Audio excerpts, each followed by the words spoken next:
Good evening student, welcome to my channel. तो जैसे कि आपको पता है हमारा हमने बायोलॉजी का सीज़न स्टार्ट कर रखा है। बायोलॉजी का हमारा 12th क्लास का आपका फर्स्ट चैप्टर चल रहा है। फर्स्ट चैप्टर का नाम क्या? फर्स्ट चैप्टर जो आपका उसका नाम है पुष्पिका तत्वों में लैंगिक जनन यानी sexual reproduction in flowering plant. तो sexual reproduction in flowering plant में हम पढ़ चुके हैं। सबसे पहले क्या पढ़ा हमने?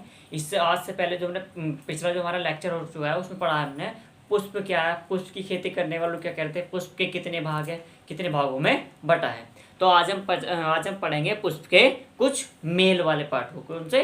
मेल वाले पार्ट को। तो मेल वाले पार्ट में आज हम क्या पढ़ेंगे? आज हम मेल वाले पार्ट में पढ़ेंगे पराग कोश के बारे में यानी एंथर के बारे में। What is anther? एंथर क्या होता है?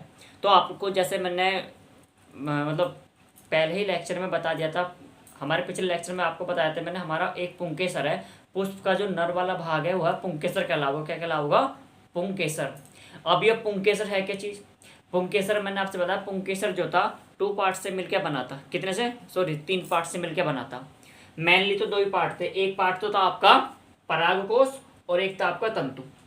परागकोश और तंतु मिलकर क्या बन रहे थे? पुंकेसर। और एक चीज होता है इसमें, तीसरा पार्ट पाया जाता है कनेक्टिव टिश्यू।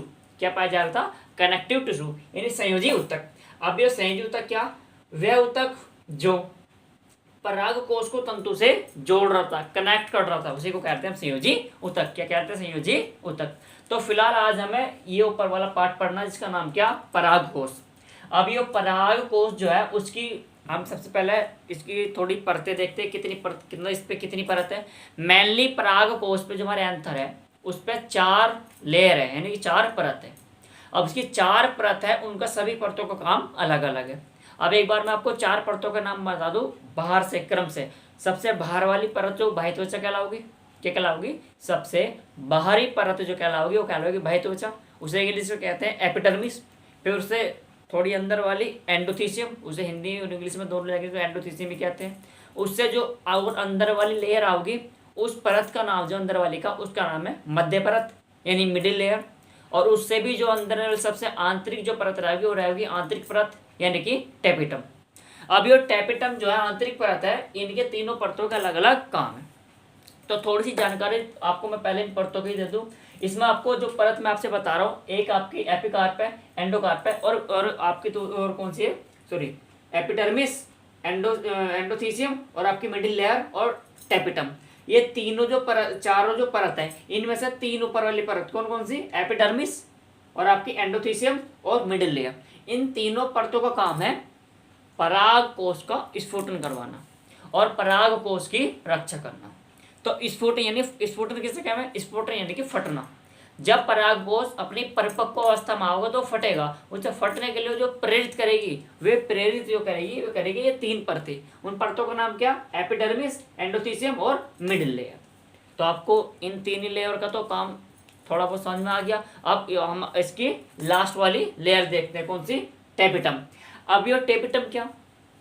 टेपिटम सबसे आंतरिक परत है। इसका काम क्या? इसका काम है पराग कोश को पोषण प्रदान करना। किसको? पराग कोश को पोषण प्रदान करना। जो टेपिटम जो परत है, पराग आगे चलकर पराग कणों में भी पोषण मतलब सहायता प्रदान करते। कौन सी? टेपिटम वाली।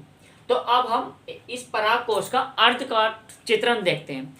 तो आपको जैसे मैं बता दूं, मैंने ये ऊपर वाला पार्ट उठाया पराग कोश, इसमें लेयर कोई सी नहीं रखी। मान लिया ये पराग कोश है, तो पराग कोश को जैसे ही मैंने बीच में से काटा तो इसमें मुझे क्या क्या दिखाई दी? 2 पाली दिखाई दी। तो पराग कोश क्या कहा जा रहा? द्विपालित। क्या कहा गया? द्विपालित। तो जैसे आगे चल के और इसे और काटा हमने और अर्ध का चित्रण करा, तो ऐसे तो काटा पड़ा था, इसे ऐसे और काट दिया।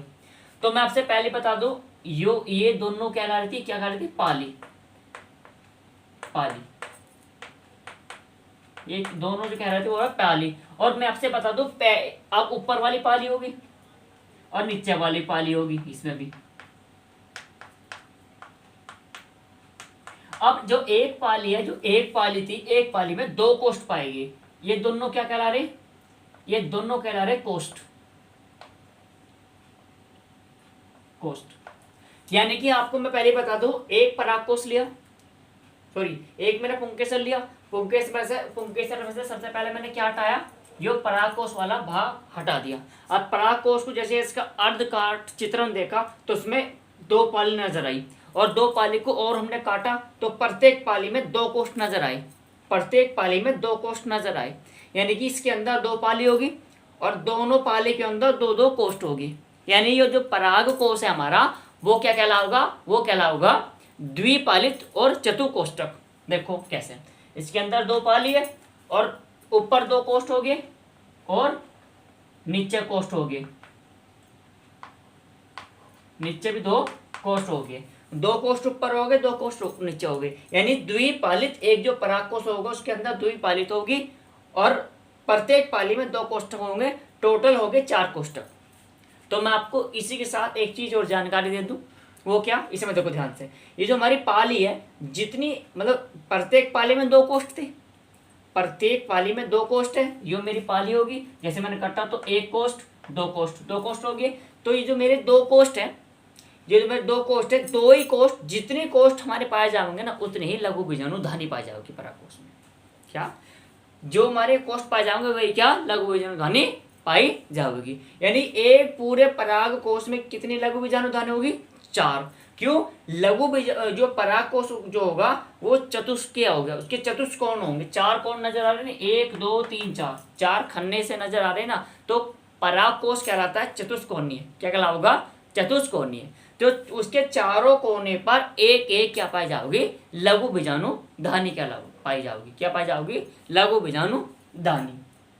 आगे चल के देखो, ये जो लघु बीजाणु धानी आगे क्या करेगी, लघु बीजाणु धानी करेगी अपना जनन करेगी, यानी कि लघु बीजाणु जनन करेगी। क्या करेगी, लघु बीजाणु जनन करेगी।